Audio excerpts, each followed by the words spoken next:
আমরা গোয়েন্দা কোম্পানিগঞ্জ বাংলাদেশের বৃহত্তম নির্বাচনী এলাকা। সারা বাংলাদেশের ন্যায় গোয়েন্দা কোম্পানিগঞ্জে বিএনপির মানুষ কম নাই। সবসময় আন্দোলন সংগ্রামে আমরা অবদান রাখছি। অধিকারের জন্য মানুষ সংগ্রাম করছে, অধিকারের লাগে মানুষকে তাহলে শেখ হাসিনারে দেশটাকে বিতাড়িত করছে।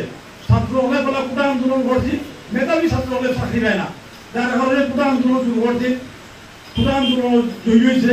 পরবর্তী সময়ে মানুষের অধিকার লাগি, কোটার অধিকার নিশ্চিত করা লাগি, মানুষের কথা বলার লাগি, বাক স্বাধীনতা ফিরে পাওয়ার লাগি মানুষের আন্দোলন সংগ্রাম করে শেখ হাসিনা প্রথম করেছে।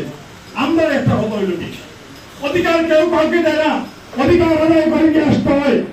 আমরা বৃহত্তম নির্বাচনী এলাকার একটা মাত্র দাবি হইল কি, এই এলাকার মানুষের নেতৃত্ব এই এলাকার মানুষ দিবে।